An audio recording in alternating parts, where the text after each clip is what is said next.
اعوذ باللہ من الشیطان الرجیم بسم اللہ الرحمن الرحیم۔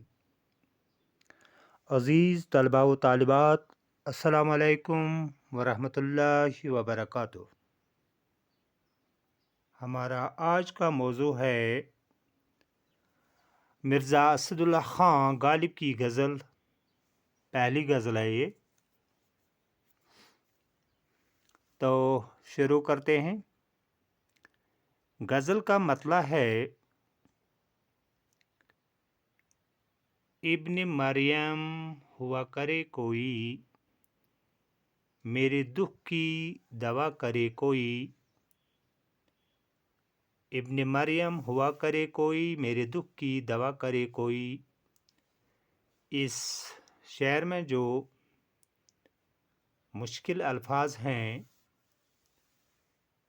وہ ہے ابن مریم۔ ابن مریم ہوتا ہے مریم کا بیٹا، یعنی حضرت عیسیٰ علیہ السلام، جنہیں اللہ پاک نے یہ معجزہ عطا کیا تھا کہ وہ اللہ کے حکم سے مردوں کو زندہ کرتے تھے اور مادرزاد بیماروں کو، روگیوں کو ٹھیک کرتے تھے۔ اب آتے ہیں تشریح پر۔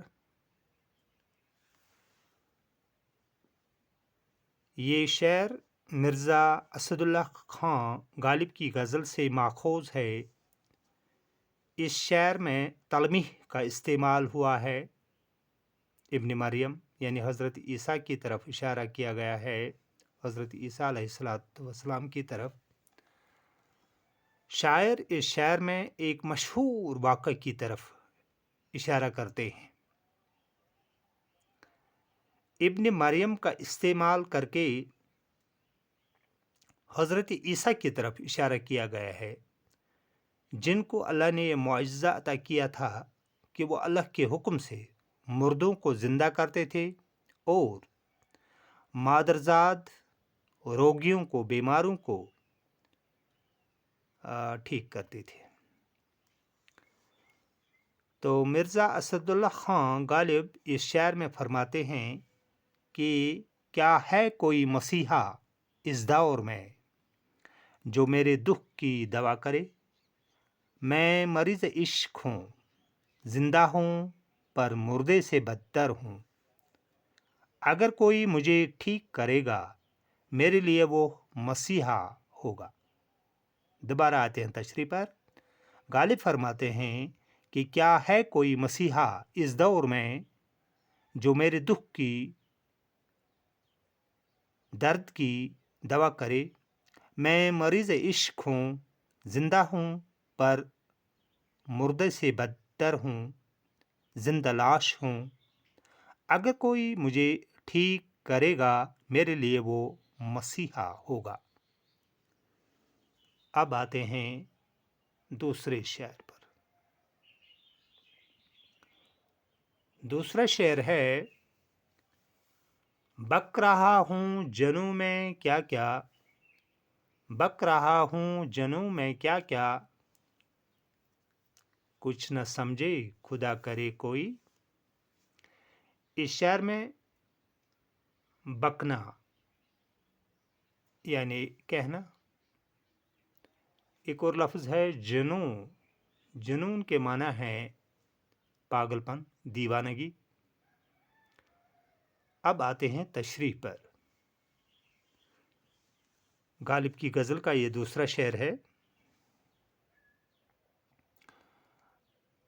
غالب فرماتے ہیں کہ میں دیوانگی میں نہ جانے کیا کیا کہہ رہا ہوں، بک رہا ہوں۔ مجھے نہیں پتا کہ میرے منہ سے کیا کیا نکل رہا ہے۔ میں خدا سے دست بدعا ہوں کہ کوئی میری باتوں کو نہ سمجھے، ورنہ راز عشق فاش ہو جائے گا۔ دوبارہ آتے ہیں تشریح پر۔ غالب فرماتے ہیں کہ میں دیوانگی میں نہ جانے کیا کیا بک رہا ہوں۔ مجھے نہیں پتا کہ میرے منہ سے کیا کیا نکل رہا ہے۔ میں خدا سے دستبدعا ہوں کہ کوئی میری باتوں کو نہ سمجھے، ورنہ عشق کا راز فاش ہو جائے گا۔ اب آتے ہیں تیسرے شعر پر۔ تیسرا شعر ہے، نہ سنو گر برا کہے کوئی، نہ کہو گر برا کرے کوئی۔ اس شعر میں مشکل لفظ جو ہے وہ ہے نہ سنو، یعنی کچھ مت سنو، نہ کہو یعنی کچھ مت کہو۔ اب آتے ہیں تشریح پر۔ تیسرا شعر ہے غالب کی اس غزل کا۔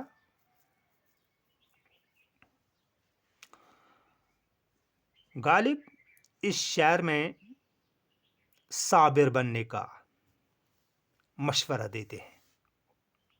فرماتے ہیں کہ اگر کوئی تمہیں برا بلا کہے تو کہنے دو، واپس کچھ مت کہو، اور اگر کوئی تمہارے ساتھ برا کرتا ہے تب بھی کچھ مت کہو، کیونکہ بلائی کر بلا ہوگا، برائی کر برا ہوگا، کوئی دیکھے نہ دیکھے خدا تو دیکھتا ہوگا۔ دوبارہ آتے ہیں تشریح پر۔ تیسرا شعر ہے غالب کی اس غزل کا۔ غالب اس شعر میں صبر کرنے کی تلقین کرتے ہوئے فرماتے ہیں کہ اگر کوئی تمہیں برا بلا کہے تو کہنے دو، واپس تم کچھ مت کہو، اور اگر کوئی تمہارے ساتھ برا کرتا ہے تب بھی کچھ مت کہو، کیونکہ بلائی کر بلا ہوگا، برائی کر برا ہوگا، کوئی دیکھے نہ دیکھے خدا تو دیکھتا ہوگا۔ اب آتے ہیں چوتھے شعر پر۔ چوتھا شعر ہے، روک لو روک لو گر غلط چلے کوئی، بخش دو گر خطا کرے کوئی۔ اس شعر میں مشکل لفظ جو ہے وہ ہے بخش دو، یعنی معاف کر دو، اور خطا کے معنی ہے غلطی۔ اب آتے ہیں تشریح پر۔ چوتھا شعر ہے غزل کا۔ غالب اس شعر میں فرماتے ہیں کہ اگر تم دیکھتے ہو کہ کوئی شخص غلط راستے پر جا رہا ہے، رواں دواں ہے، تو اس کو سمجھاؤ، اس کو روک لو کہ بھائی یہ راستہ ٹھیک نہیں ہے، کیونکہ یہ اللہ کا حکم ہے۔ ہاں، اگر کسی سے غلطی ہو گئی ہے، چوک ہو گئی ہے، تو اللہ کے لیے اسے بخش دو، یہی اسلام سکھاتا ہے۔ دوبارہ آتے ہیں تشریح پر۔ چوتھا شعر ہے غالب کی غزل کا۔ غالب اس شعر میں فرماتے ہیں کہ اگر تم دیکھتے ہو کہ کوئی شخص غلط راستے پر رواں دواں ہے، غلط راستے پر جا رہا ہے، تو اسے روک لو اور اس کو سمجھا دو کہ بھائی یہ راستہ ٹھیک نہیں ہے، یہ اللہ کا حکم ہے۔ ہاں، اگر کسی سے غلطی ہو گئی، اگر کسی سے کوئی غلطی سرزد ہو گئی تو اللہ کے لیے اسے بخش دو، معاف کر دو، کیونکہ یہی اسلام سکھاتا ہے۔ اب آتے ہیں شعر نمبر 5 پر۔ کون ہے جو نہیں ہے حاجت مند، کس کی حاجت روا کرے کوئی۔ اس شعر میں مشکل الفاظ حاجت مند،